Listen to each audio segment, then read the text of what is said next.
içki can dünyası, atenelik, tügöylük ınaklık sezimleri, düşünüktörü, жоопкерчиликтери, кайгысы, кубанычы, түйшөлүүсү терең психологиялуу, ошону менен катар көркөм, лирикалуу жана драмалуу сүрөттөлгөн. Академик Акматалиев Чыңгыз Айтматовдун жарык көрбөгөн чыгармаларын окуган биринчи окумуштуу. Ал жазуучунун чыгармачылык лабораториясын жакшы билет. Айрым кол жазмаларын өз архивинде сактап да жүрөт. Ал боюнча айтат да, орусча жазат. Жок, мына кыргыз сөзүнүн колу менен, баягы кыргыз рухун тууч окуштуп, ана биздин момунтип, мына кол жазмаларын чогултуп, баягы өзүнүн жазып кеткендерин. Анан ушулардын баарын негизинде 12 том орусча, 12 том кыргызча чыгарып атабыз. Анан ушул сизге мына жаңы эле чыккан 12 томду карадыңыз. Чогуу жыйнап атабыз. Китепканы ачып атабыз. Анткени чет мамлекеттегилер студенттер да келип танысын, Айтмат деген өзү тиякта окубаса, биякта окусун деген оюбуз бар.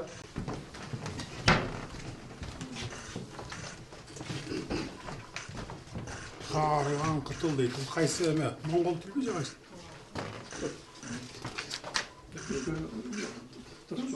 Моңголча окугандагы? Моңголча. Моңголча.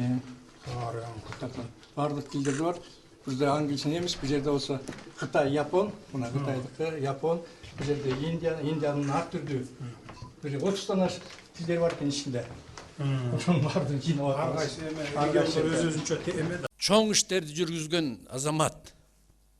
Ошондо эле 90-жылдары ал. Азыркы эмес.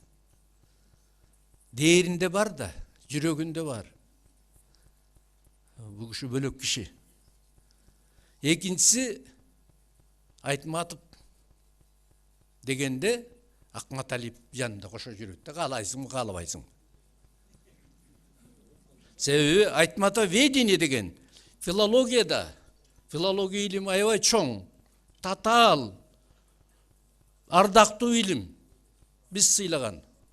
Бирок ошонун өзүнүн багыты бар. Бул киши бөлөк тармактарды иштейт. Бирок Айтматов ведение только бул киши түзгөн илим.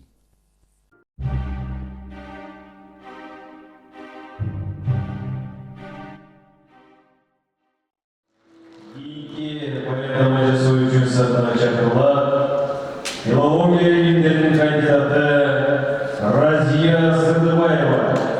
Баяндаманын темасы академик Абдыжан Акматалиевдин маданиятка, искусство тармагына жана көркөм өнөрдү илимдеги кошкон салымы. Турмушта академик Акматалиев аралашмаган багыттар саналуу гана. Окумуштуу кино, музыка, сүрөт искусствосунун өкүлдөрү менен тыгыз чыгармачылыкка доступ мамиледе болуп келет. Фактыларга кайрылалы. Маданият жаатында маанилүү басылма Кыргызстандын кесипкөй искусство чеберлеринин чыгармачылык процесстери түзүүчү жана автор Улуттук Түрк академиясынын корреспонденти профессор Жамал Муталиеванын китебин Акматалиевдин жетектөөсү жана спонсор табуусу аркылуу жарыктап келет. Бул багытта Роберт Бразилиевдин балет өнөрү, Бара Перемишеванын кино китеби, Жылдыз Токмаеванын театрдын өнөрдү жолу, Сапархан Алиповдун көркөм сүрөт искусствосу боюнча эмгектери бажы кызмасы болуп калды. Илимдүү устат катары Акматалиев 100 шагирт каттады. Искусство таануу, маданият таануу багытында айрымдарын атап кетсек. Театр боюнча диссертацияларды Жамыш Туманбеков жана Жылдыз Тойбаева жактаган. Айтматовдун мультимодальный байланыштары боюнча диссертацияны докладды эсеп жактаган.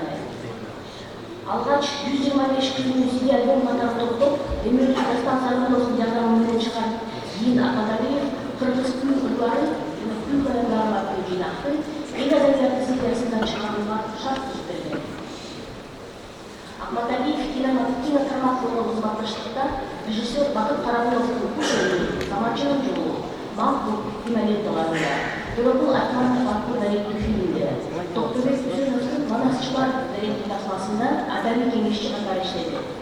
Жалил Садыковдун «Манастырлуу Семетей» драмасынын негизинде режиссер Назым Мендебаев болгон «Тирбес» спектаклинин башкы кеңешчиси да Акматалиев болгон.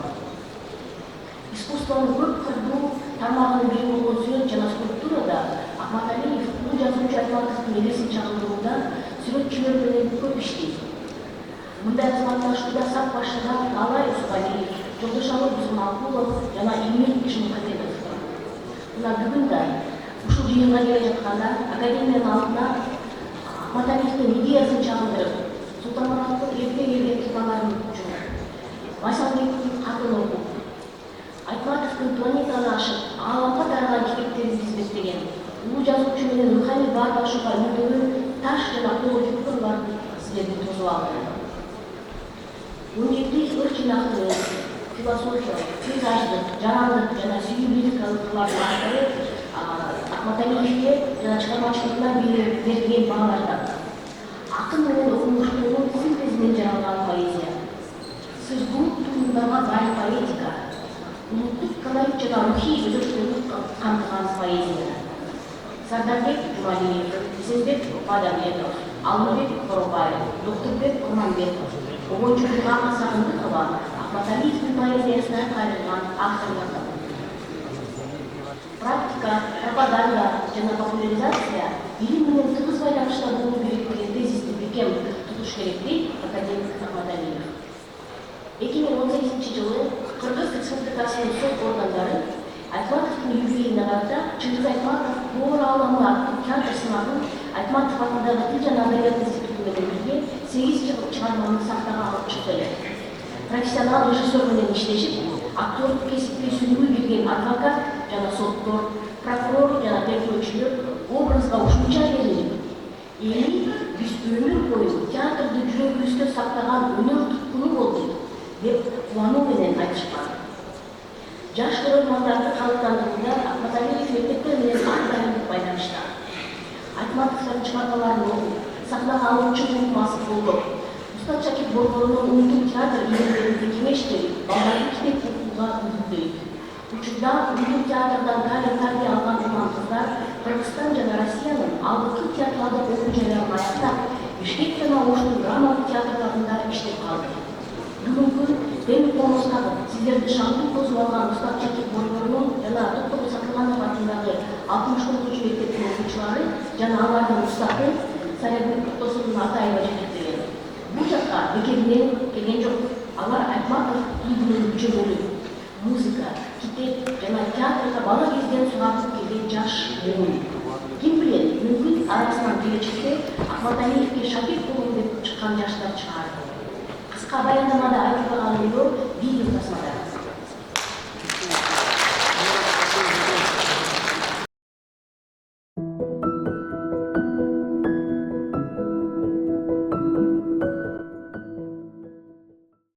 Академик Абдуллажан Ахматалиев манас таануу, фольклористика, адабият таануу жана адабий байланыш багытынан тышкары искусство таануу, маданият таануу багытында да шакирттерди тарбиялаган.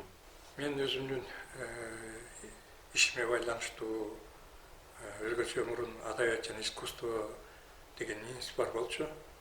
Ошол тарапта бир топ музыка таануучулар менен, кино таануучулар менен, сүрөт таануучулар менен иштешип калдым.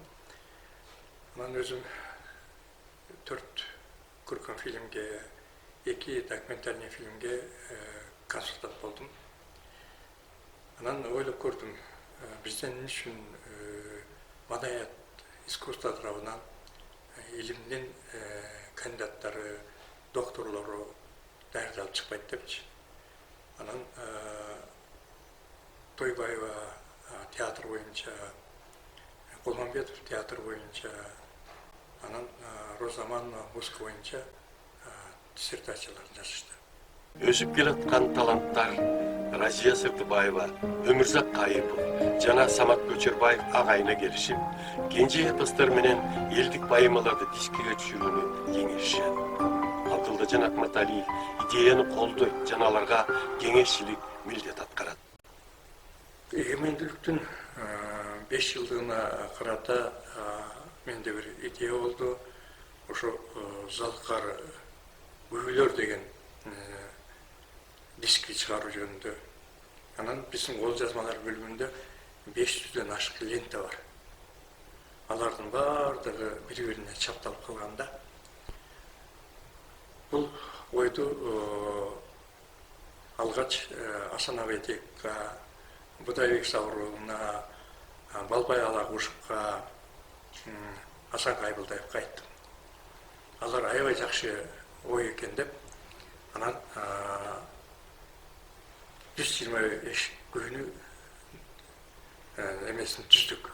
Кайсы күйлөрү ким аткарат, анын күнүн келип чыгышы тарыхын жазмай болдук. Анан ошо менен чогуу иштешип калдык.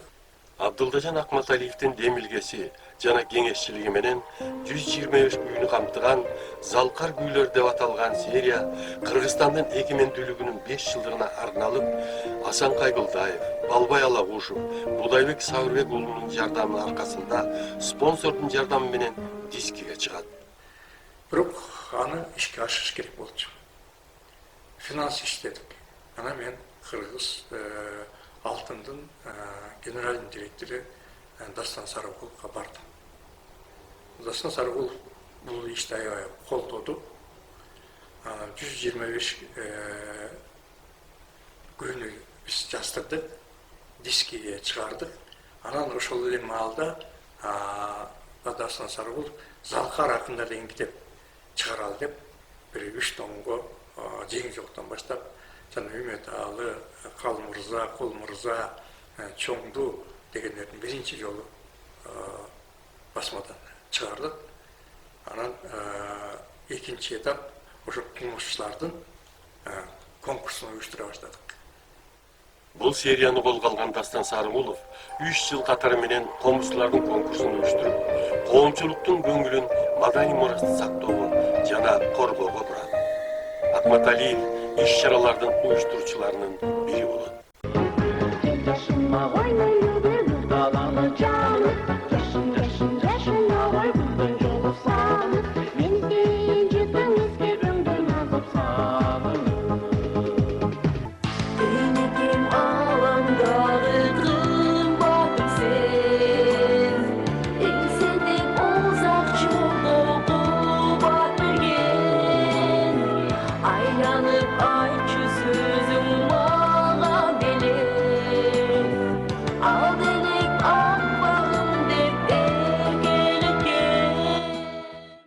Ырларын окуп, чыгармаларына көз жүгүртүп отуруп, мунун терең философиясы бар экендиги, өзүнүн ой тилеги тереңдиги менен бөтөнчө бир жүрөккө жылуу сезим алып келгендигин өзүм байкадым да. Чыңгыз атанын өмүр жолун ушунчалык баяндап, жазып, эмгектерин, өзүнүн адамдык бир бийиктигин ушунун баарын даңазалап жазган Мекемдин ырларында өтө тереңдик, өтө бир улуу адамга болгон улуу сүйүү, улуу бир терең махабат жатат да.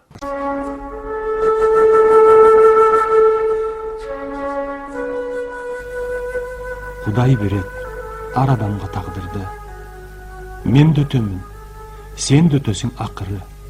Жер эненин кучагында мемиреп, аалам алпы, Айтматовда жатыры. Истерүүсүз Чыңгыз ага эл үчүн ойлой берем ар качанда күнүтүн. Күндөр айга, айлар жылга өтсө да, баса албады жан дүйнөмдүн күйүтүн. Баса албады жан дүйнөмдүн күйүтүн. Чыңгыз, Чыңгыз, баса албады жан дүйнөмдүн күйүтүн. Абдылдажан Акматалиев Чыңгыз Айтматовдун аңгемелеринин негизинде режиссер Бакыт Карагулов тарткан Бетме-бет, Саманчынын жолу, Боронду бекет жана Төрөкул Айтматов кинотасмаларына кеңешчилик кылган.